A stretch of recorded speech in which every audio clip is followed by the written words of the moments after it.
please, just a few minutes more. I'm almost finished.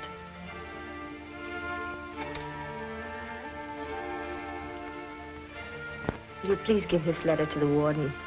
It's for Mr. Finch. I will.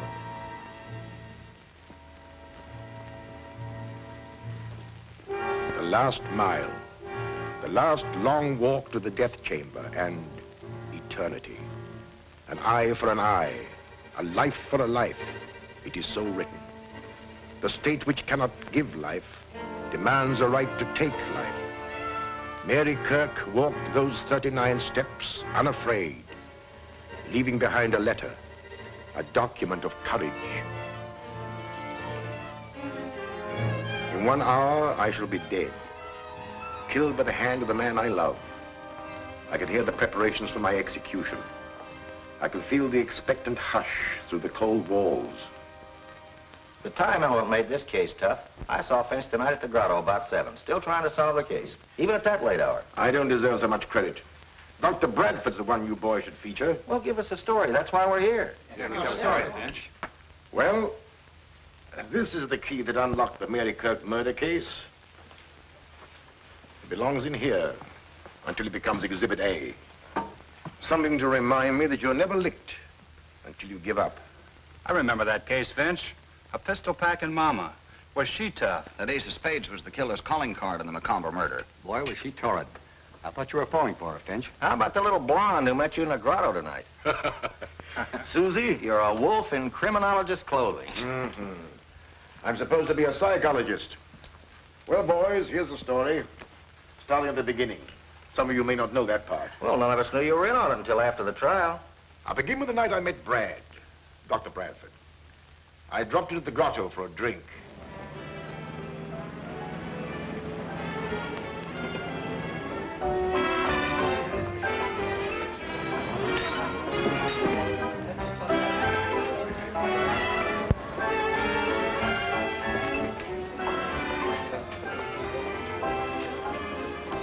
Bourbon and soda, please.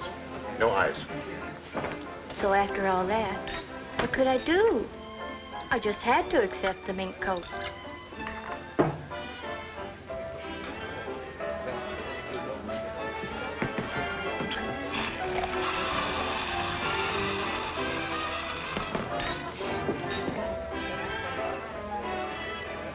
Oh, I'm sorry.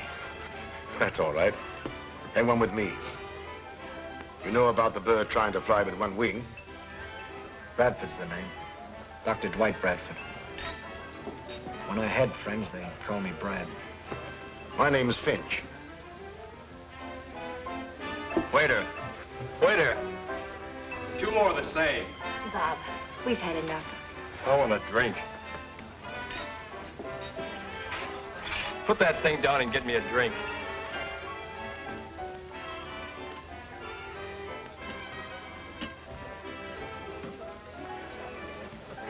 Office around here? No, I'm not a practicing physician.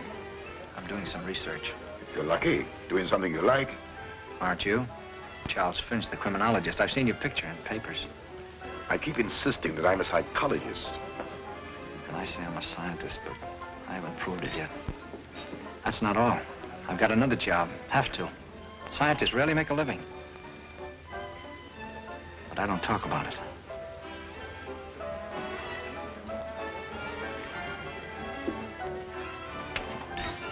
Oh, please, Bob. I wish you wouldn't. Oh, let me alone. Oh, look! All right?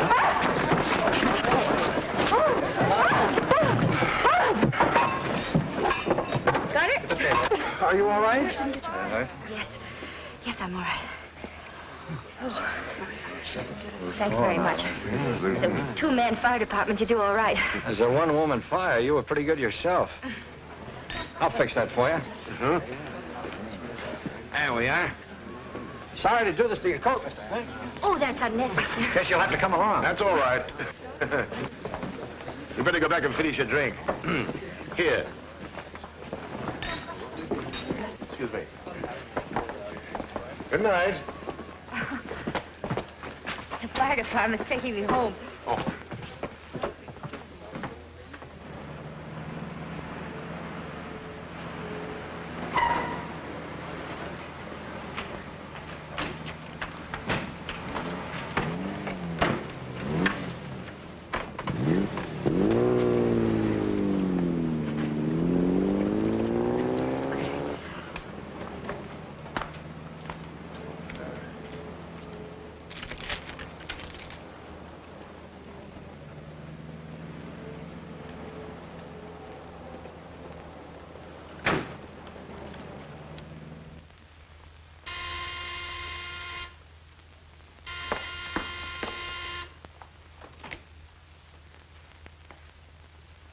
Come on in. We're inspecting the damage. Oh, this is my sister, Susie Kirk, Mr. Finch. How'd you do? Nothing exciting like that ever happens to me. It's always Mary.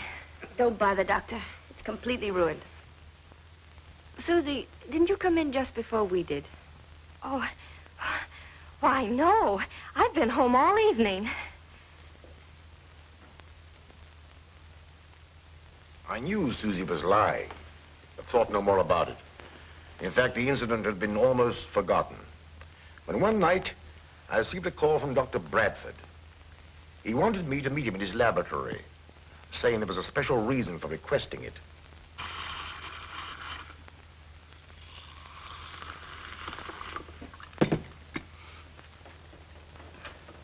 Mr. Finch, I wanted to tell you some of the things I'm doing. Bourbon and soda, isn't it? And no ice? No ice. Pardon. A few months ago, the papers and magazines carried some surprising stories about the celebrated Dr. Ziegfeld, who has since died. He claimed he had revived animals after they had been dead for some time. Yes, I read about it. Now, from my own research, I'm convinced he was right. And I'm determined to carry on his work. The very essence of life, I believe, clings to cells and is held in the heart of atoms for an indefinite length of time, depending somewhat upon how we meet our end. If you could find some way to bring people back from that borderland, you'd be one of the world's great benefactors. Take, for instance, a case of death by drowning. Or electrocution. I told you I had a job I dislike, that I hate. I'm the executioner for the state. I'm the man who throws the switch to kill those condemned to die. That's not what one might call a pleasant job, but in your case, I can understand it. Not only that, but I must work. It costs quite a lot to run this laboratory, and I have to have money. And I suppose you have opportunities to study those who have been legally put to death. Only with limits. Permission must be obtained. There's a lot of red tape, and properly so. This is undoubtedly an imposition, but I simply had to talk it over with someone. You're a criminologist and a psychologist. Here's to Mary. And to me. You don't mean it. My congratulations. Not so fast. What will she think when I tell her about my job? I don't believe any psychologist could answer that without knowing Mary better. Depends entirely upon her temperament. She might understand. Regard the matter with a complete objectivity. And she might loathe me. Finish your drink and come with me. I can't stand the suspense any longer. I want you to have dinner with us tonight at the grotto, if you will. Of course. Here's to luck. Good luck.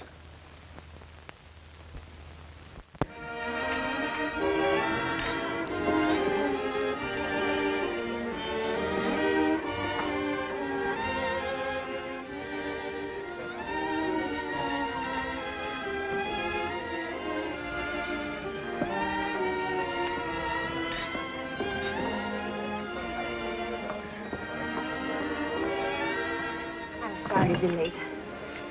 How are you, Mr. Finch? Glad to see you again. A man named Richard was telephoning Susie, and he was so insistent that I was trying to find out where she was. Did you leave a message for her? Yes, I did. I left word where she could find me. Mary, Would you care for a drink? I'd like a cup of coffee. Coffee. Waiter, bring the lady a cup of tea, please. I said coffee. Coffee. She said coffee. Mary, this is probably the strangest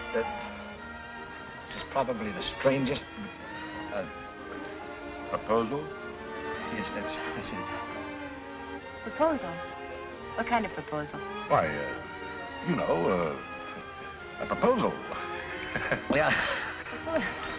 Yeah, proposal. It's probably the strangest proposal because, it's rather odd that the guy who's going to propose invites a third party to be present at such a time. Mary, I want you to... Is, marry the word? Yes, it is. Yes, that's the word. I love you. Well, perhaps I better leave. No. Don't you leave. There are some things about me that Mary must know. She might want to talk them over with you. Well, I have an idea. Suppose you go to the bar and finish your drink, and I'll stay here and talk to Mary. All right, I'll go to the bar.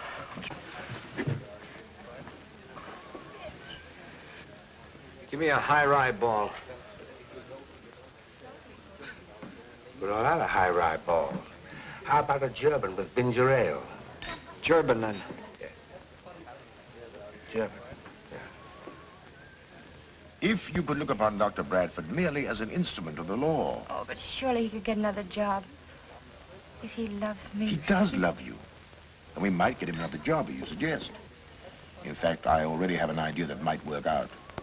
But, Mary, try to understand that his chief reason for holding this position is because through his prison association, he had opportunities for investigation. Oh, but I couldn't, Finch. I simply couldn't. Look, he'd be leaving me at night, and I'd wait, watching the clock, knowing that when the hour came, Brad would... Oh, I couldn't.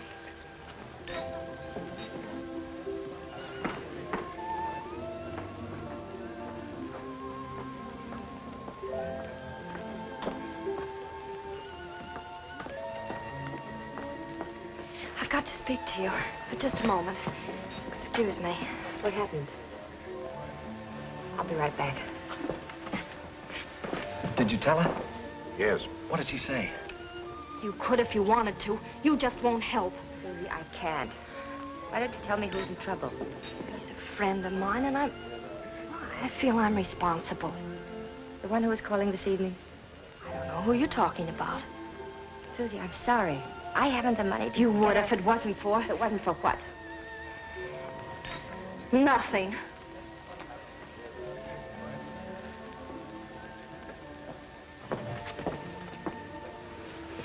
Your sister seems upset. Can I be of any assistance? No, thanks. Susie's always taking somebody else's troubles on her shoulders. Sit down, Mary. Well, I'm sorry, Brad. There's nothing more to be said, is there? Mr. Finch has probably told you how I feel about things. But somebody has to do it. It doesn't have to be the man I... Oh, give it up, Brad, please. I can't, Mary. Not yet.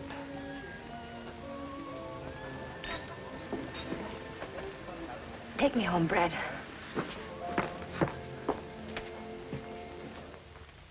Some time passed. I used to see Brad now and then. He was quite depressed, dejected. One night, we were dining together at the grotto when... But let's get back to this letter for a moment. In a few minutes, I must answer with my life, because out of my father's past, a specter has come back to haunt me, to provide a motive for murder. Now, in order to better understand this, we should know a little more about Mary.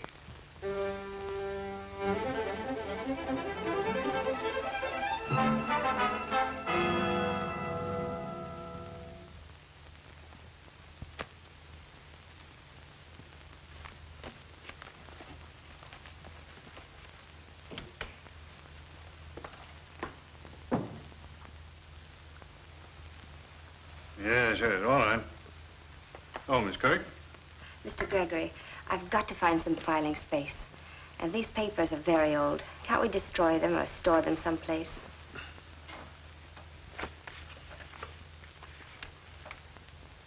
My, Tom Logan. I was too smart for that crook. I was appointed head of the civic committee to clean up the city. Picked the right man, busted the racketeers in jig time. Logan was killed. That was a dozen years ago. How'd you know that? The complaint's dated. Oh, of course. I thought you were too young to remember. About the age of Tom Logan's oldest girl, I should guess. Then there was a younger one. Mother died when she was born. I tried to find them both, plunk them in a reform school.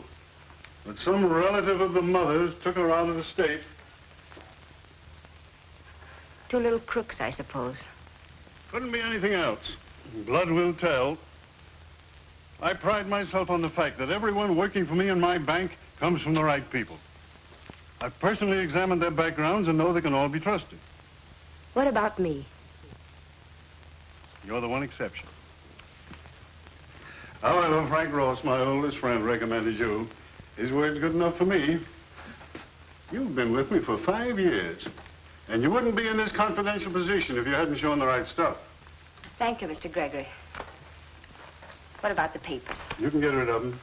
No use of cluttering up things with these records. I've got a whole scrap of newspaper clippings at home. I'll take care of these the first thing in the morning. And if there's nothing more, I'll go home now. All right, good night.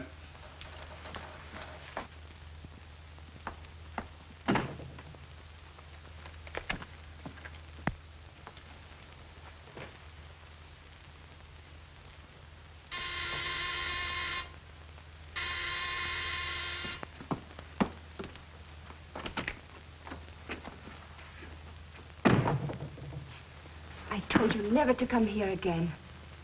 I don't want Susie to know. Ah, slow down. I got good news for you. I'm leaving town. I'm taking up a little collection from some of my friends and thought maybe you'd like to contribute. I haven't got much. You've taken almost I helped everything. Tom Logan plenty when the going was rough. And that's something you wouldn't want me to tell Mr. Gregory. But think it over. It'd be worth a lot to you, wouldn't it, if you never saw me again?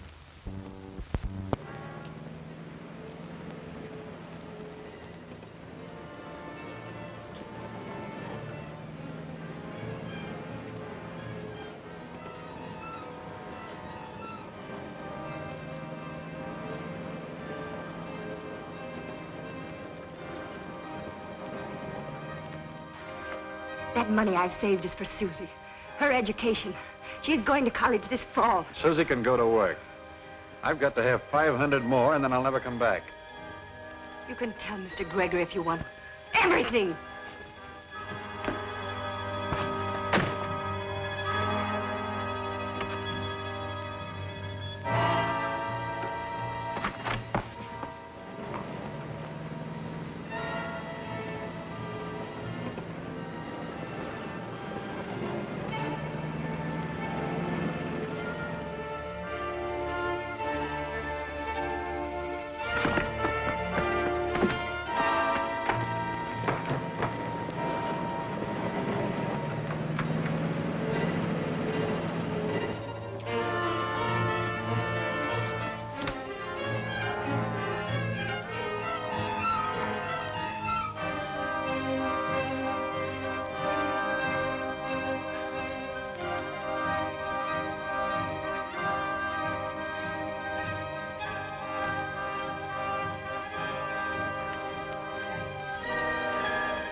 What happened? Mary, why did you...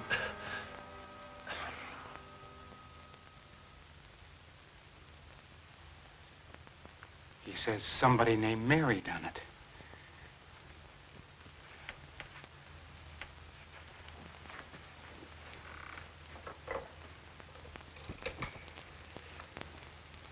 Get me the police, quick. I may have some news for you. Good news. It'll take a little time, but...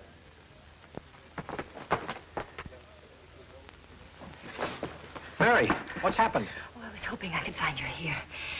Something dreadful's happened. Please come with me right now. You say you found the man before he died, and he said something about this girl.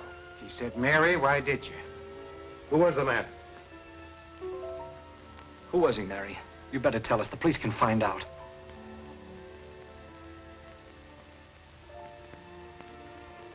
Oh, Brad.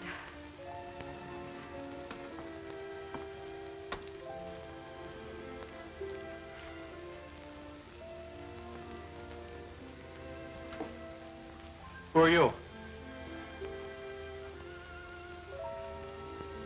She's my sister, Suzanne. What do you know about the man that was murdered here tonight?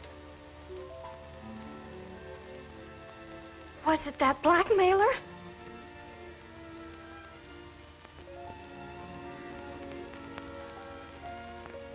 His name was Willis Millen. Good. Now we're going places. Millen, huh? Millen. I know. He was a front man for Tom Logan when he was running that pinball racket.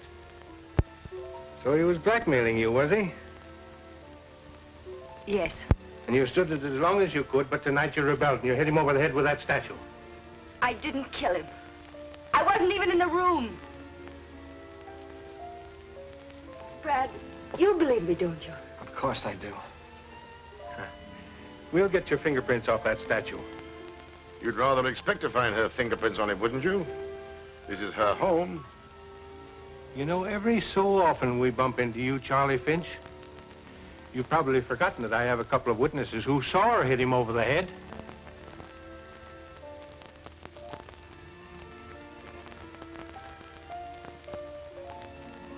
I'm afraid I'll have to ask you to come to headquarters, Miss Kirk.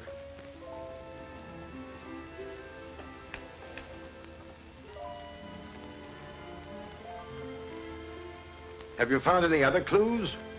I didn't search the place. One of the boys did. He didn't find anything. This isn't one of those tough cases that depends on clues. Perhaps. In my experience is there's no such thing as a sure conviction. Not even when there's a confession. The girl claims she didn't do it. Perhaps you'll need a key to unlock a mystery before you're through, Sergeant. It'll take more than a key to get her out of jail.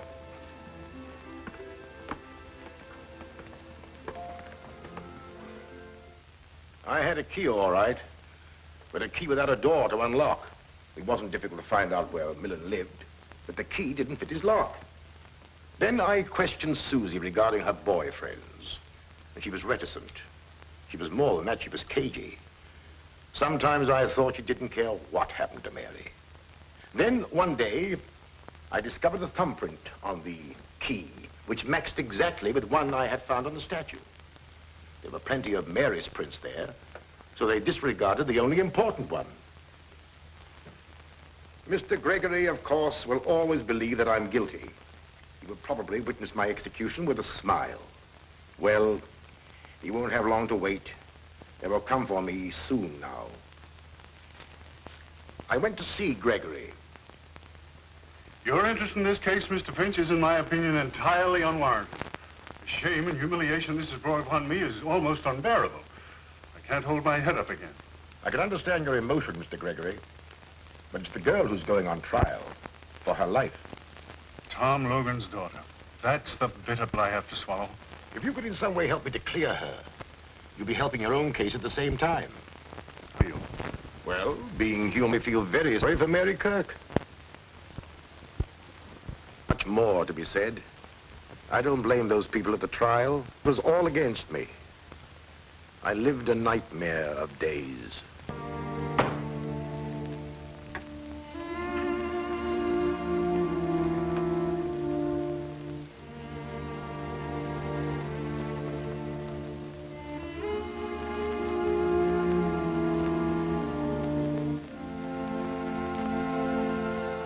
I first met Mr. Millen one night when my sister was out. He came to the house. Did he mention money? Yes. He supposed I knew Mary was paying him. Did you tell her about the visit? Yes. But I never mentioned I knew about the money. Robbery couldn't have been the motive. We found a large roll of bills in his pocket. If I'd known she was using an alias, that she was Tom Logan's daughter... Objection sustained. I can say what I think. Not in this court. Mr. Gregory, it is Mary Kirk Logan who is on trial, not her father. But I... You will confine your answers to the questions asked. Susie, do you believe your sister is guilty? Yes. Why do you think that? I heard Mary threaten him once, when I was in the bedroom, and she didn't know it. Then I seen her bring something down over his head, and he fell. You could identify her? You are sure it was the defendant? We went in. Yes, we know, Mr. Avery. But you mean to tell the judge and this jury that you could be sure it was the defendant? That the figures on the window shade were so distinct you couldn't be mistaken? I'm positive. I gotta believe my own eyes.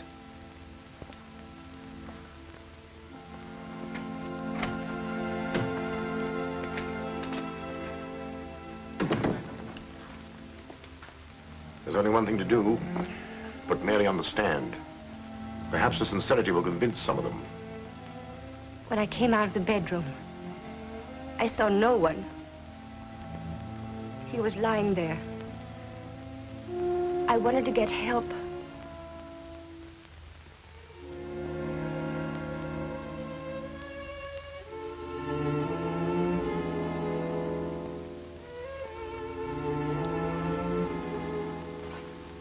In all of my 16 years as attorney for this county, I've never tried a case so clear-cut. Everything is there. The alias under which the defendant was known, the blackmailer from out of her past, the growing desperation, the final demand, and the killing. Why should I waste your time pointing out the little things that go to prove her guilt? We've presented witnesses to the crime. This is a question of honesty. Human beings can be mistaken. 2 witnesses have sworn they identified the defendant. But it is possible, through the confusion of rapid action silhouetted on the window shade, that they could be wrong. I put the defendant on the witness stand so you could judge her honesty. If she were dishonest, she could have claimed Millen attacked her and she struck him in self-defense. She didn't claim it because she was telling the truth. We find the defendant guilty, as charged. On the night of April 15th at 11 o'clock,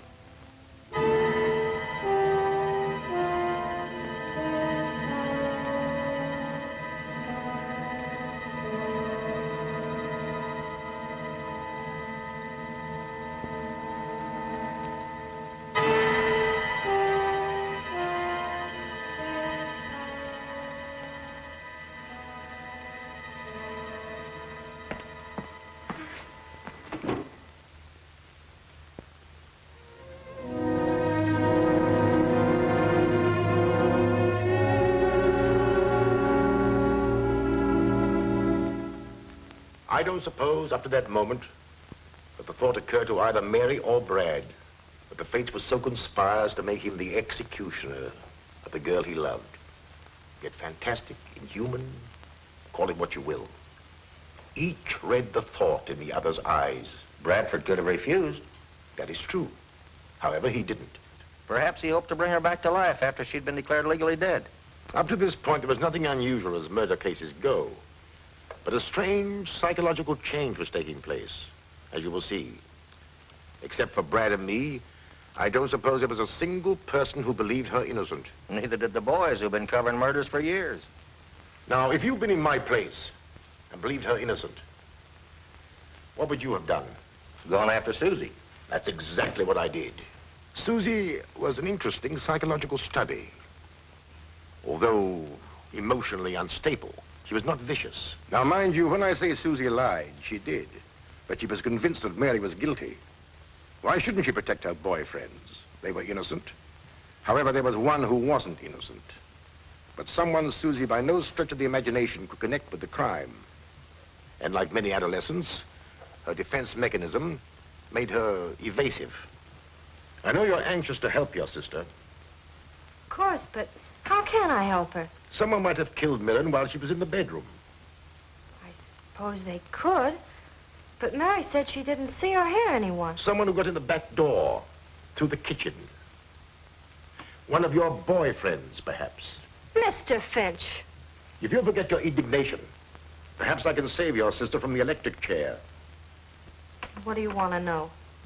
To start with, the first night I met you, the night that Dr. Bradford and I brought your sister home, I saw you get out of a coupe in front of your house. You told your sister you'd been home all evening. I was home, no matter what you think. I just went out when I heard someone honk. Who was the man? I don't remember. Let's see. Who was it? Oh, yes. Bill Ellsworth. That's who it was. Where can I find him? Oh, I haven't the remotest idea. He's a boy I met at a dance. You might give him the name of all the other boys you know that you go out with. All of them? I hope you've got plenty of paper. Well, I could believe there'd be a long list. Oh, Mr. Finch.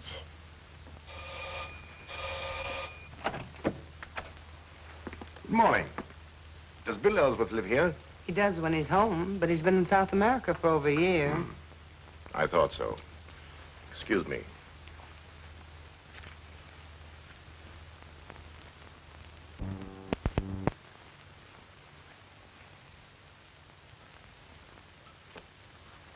There wasn't a clue in the whole list.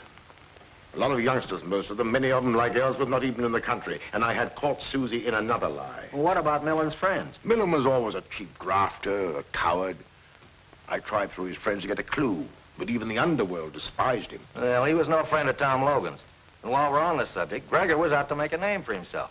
That's why he went after Logan and his pinball machine. To hear Gregory tell it, you'd think Mary's father was a gangster.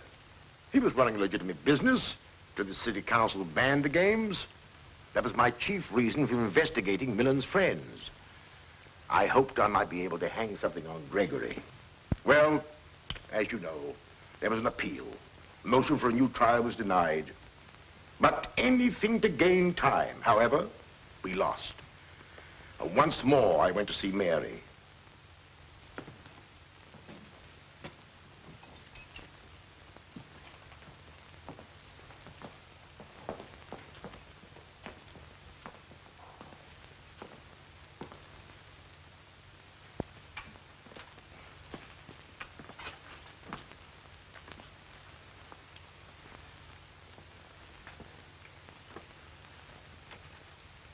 Not yet. Is there trouble in finding someone with a motive? Do you remember the night you came out of the grotto to meet Brad and me, and you were late? You said some man had been telephoning Susie. Do you recall his name? No, I don't. It was a first name. I never heard Susie mention him before. But try. Try what it was. What did he say? Well, he didn't say much. He was excited and said, tell her... Yes? I can't remember. Perhaps this will help. When Susie came into the grotto, what did she say? Did she use his name? No, all she said was that she had to have some money. And I tried to find out what it was for, but she wouldn't say. She wanted me to lend it to her. How much did she want? $1,000. Hmm. You and Brad were there at the time. I didn't feel I could pursue the subject. I just told her I couldn't let her have it. Someone, a man Susie knew, had to have $1,000. Maybe she'll remember that. I'll come again, Mary. Call me tonight, will you? Anything new from Finch? No. He's still at it. And he's the best man in the country. It's good to have a friend like him. I wish I could help as much. If I could only do something. You've done everything anybody could. You know I love you, Mary. And you believe me, don't you? I do.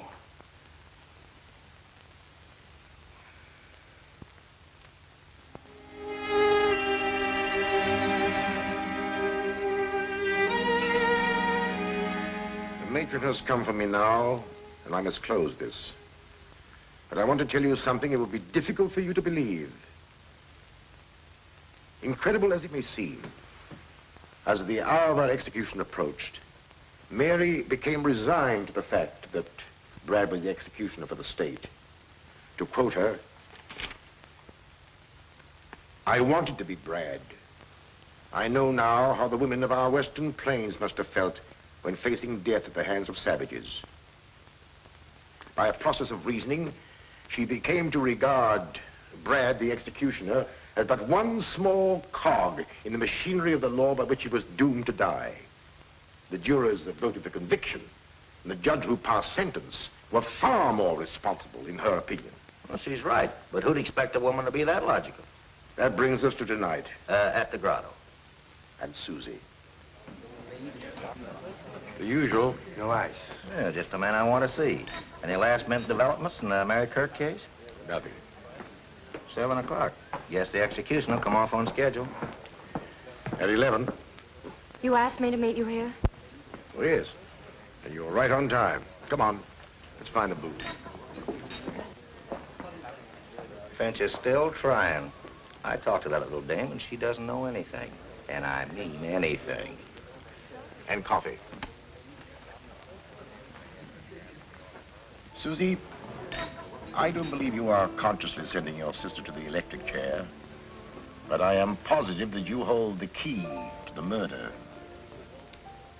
If you bring that subject up again, I'll leave. You've lied to me several times. Whom are you protecting? Sit down. If you attempt to leave, I'll take you to jail for questioning. Jail? Yes, jail. Now, whom are you protecting? You're protecting someone, and I believe that that man killed Millen. I'm not protecting anyone. I've got a right to some privacy. Oh, do you think I'd keep anything back if I thought it would save Mary's life? Let me be the judge of that. Susie, seemingly unimportant things are sometimes of the greatest importance to the trained investigator. Of course you want to save Mary, but you're working on the assumption that she's guilty. You told me that. I don't believe she is. Oh, I'll tell you tomorrow everything I know. You'll see then how unimportant. Oh, please don't do that. It makes me nervous. Oh, of course. But tomorrow will be too late. I just happen to know something which doesn't concern anyone in the world but...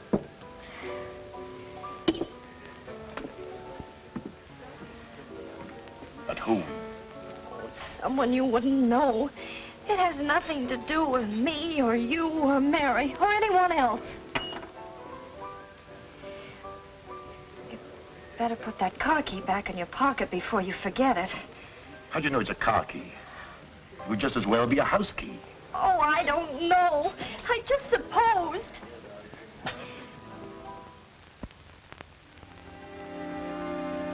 No message for me? No, sir. Mr. Finch hasn't telephoned. Not since early this afternoon. It was nice of him to give me hope. Nothing from... No, Doctor.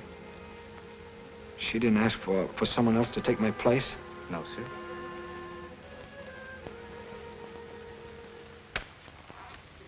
Susie, I'll let you keep your secret if you tell me the name of the man who was in the coupe. The one you said was Bill Ellsworth. I said that because it was none of your business. I never dreamed you'd check up on me. Who was it?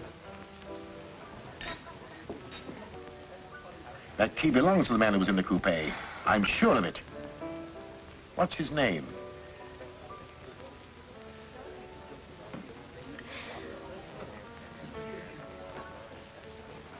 Ah, I remember his name.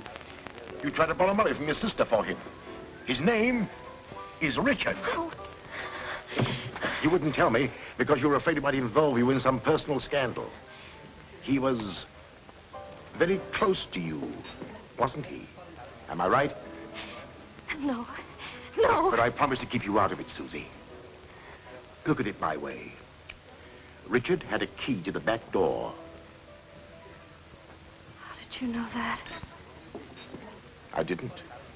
You've just told me. Oh. Needing money desperately, he got into the kitchen. He saw the roll of bills that Millen had, and... He couldn't possibly have done it. I'm convinced that he did. Otherwise, how could his car key have been on your floor? Oh, how horrible. But it's too late. He's leaving town tonight. Alone? Or with somebody else? Oh, he wouldn't do that. Don't be too sure. Do you think we can find him, Susie? We can't. It's too late, I tell you. We can't. Come on. Let's try. Here's where he keeps his car. Is he getting away in it? Yes, that's what he said.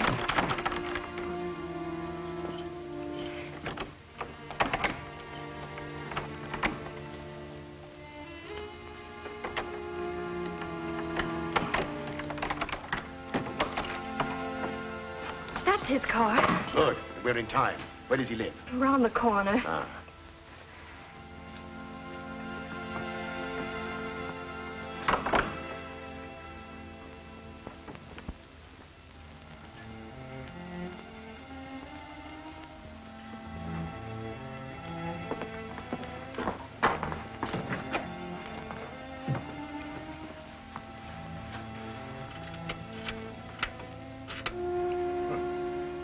he fits all right. Now, there's nothing to do but wait. And pray. Pray that he comes in time.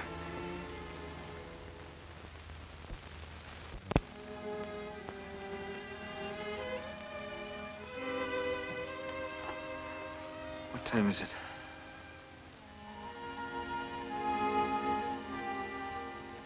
You've got half an hour. Half an hour.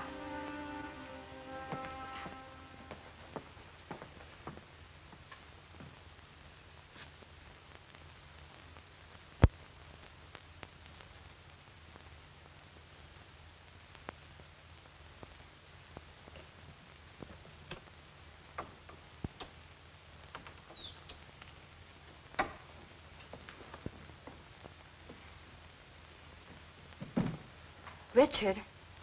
Susie. What are you doing here? I just had to see you before you left. I needn't have gone if you'd got me that money. Why didn't you grab Millen's money when you had a chance? Where were you? I protected you. Now you're deserting me. You're letting my sister die. Why, you... Stand where you are. All right, out. Quick.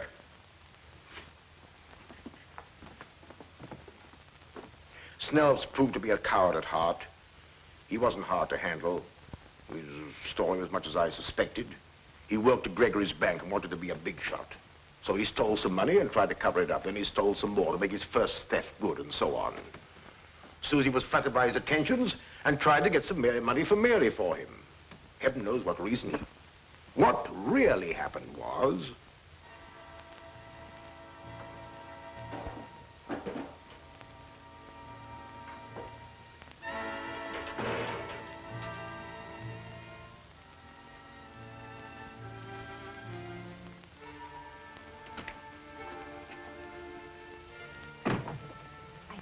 Never to come here again.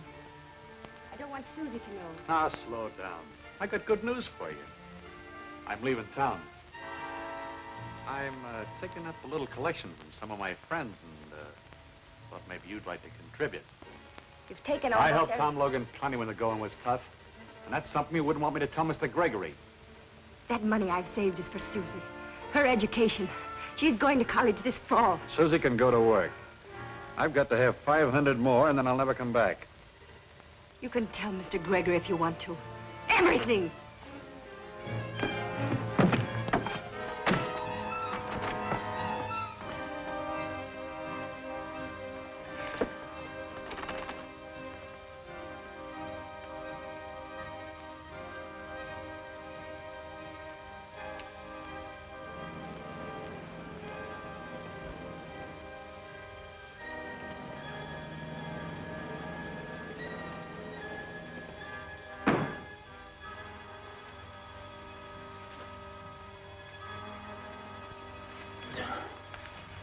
Mr. Millen?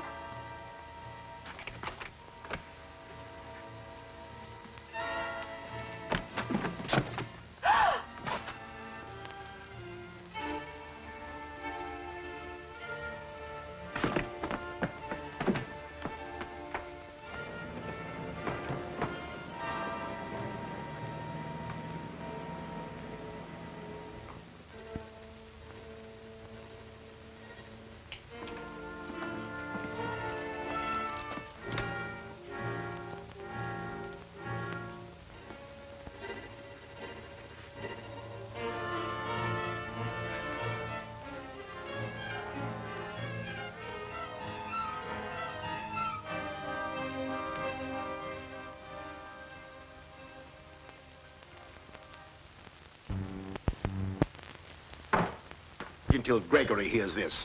Hello? Get me Governor Harrison on the phone. What? And hurry. It's a matter of life and death. Try the executive mansion. He told me he needed... Hello? Out? Well, find him. All right, we'll try there. Governor Harrison had a broadcast tonight. His wife doesn't know where he went from there. Oh, yes? Is Governor Harrison there? Left 10 minutes ago. Did he go home? Did he have anybody with him? Just his chauffeur. Thank you. Susie, Get on that telephone and keep trying. The police here will help you. Tell Mrs. Harrison who you are, and we have a confession. We're fighting against time. Get me a motorcycle escort. I'm going to try and convince that warden if I can get there in time. Oh, couldn't you telephone him? He won't listen to anybody but the governor. That's the law. But if I can see him, I might get him to delay the execution. Oh, I'll get the governor somehow.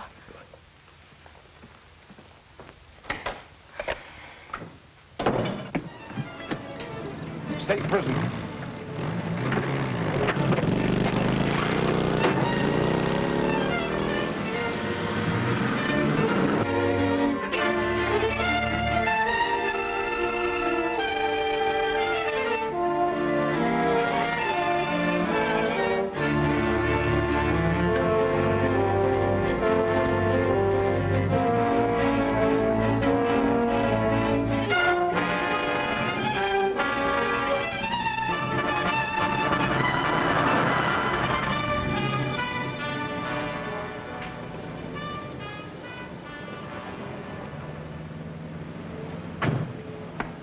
What are we doing here, Jennings? Oh, this is it? Good. It's not a very nice place for a governor to be seen, but it's... Tush, Jennings. Nice places, as you call them, never have the kind of sandwiches I like.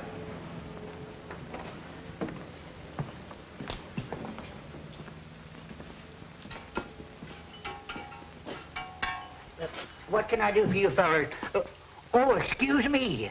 I just listened to you on the radio, Governor Harrison. It sure was a swell speech. Thank you. Now, could you make us a couple of Denver sandwiches? Smothered in onion. I'll make you the best ones you ever eat.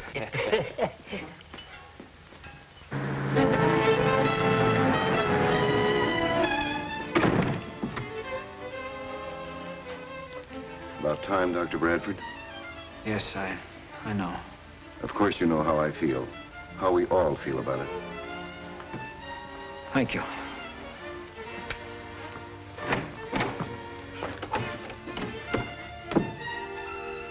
There's always the millionth chance the governor will intervene. I'll be right by the telephone, sir.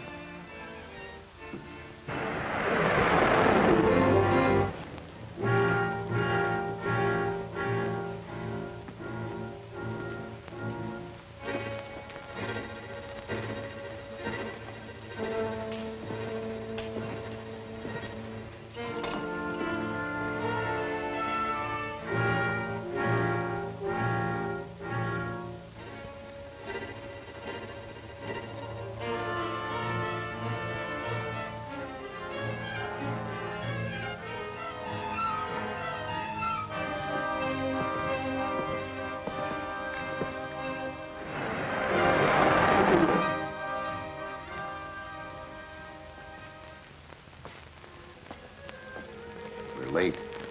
Get on with it, Doctor. Come. No one wants to see that girl die. But the law says she must. No word from Finch? No. And none from the governor. She's innocent, Warden. You know she is. I believe she is. It's coming to know her. But it's... We can't kill her. We can't. We have no choice. Maybe you have no choice. But I have. I'm not going to throw the switch until I hear from Finch. Think of the girl. You can't let her sit there waiting. It's torture. I can't. Pull yourself together. You're a doctor. I'm human. Listen, Warden, I thought I could. I refused to give up this job when she asked me to. This is different. I love her. I can't kill her. Law or no law. Stand aside. I'll throw the switch. No, you won't. No one will. I'll give you one more chance. If you refuse, I'll call the guards with orders to shoot. Call them. That'll give her a few more minutes. And it'll take them some time to get me. Call them.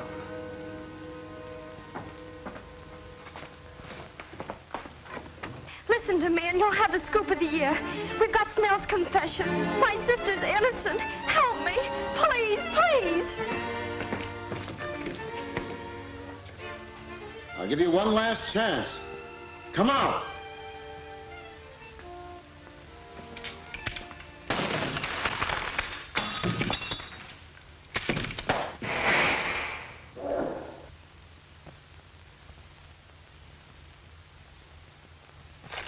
I'm glad you like it, Governor. We are interrupting this program for an important announcement. We are trying to reach Governor Harrison. If Governor Harrison hears this, please call Warden Lewis at once. Snell, a bank teller, has confessed to the murder of Willis Millen. Mary Kirk Logan is innocent. Governor Harrison, please call Warden Lewis immediately.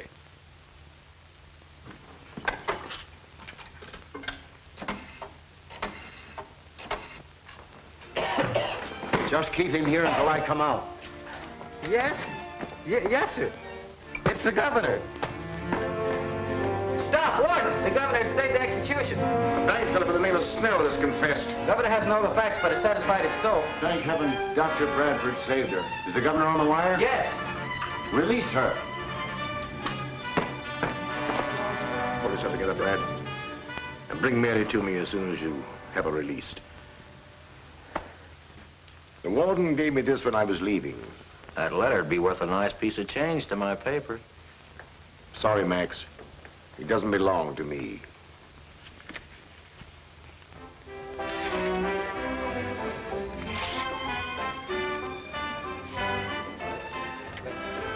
No, let's not be so solemn.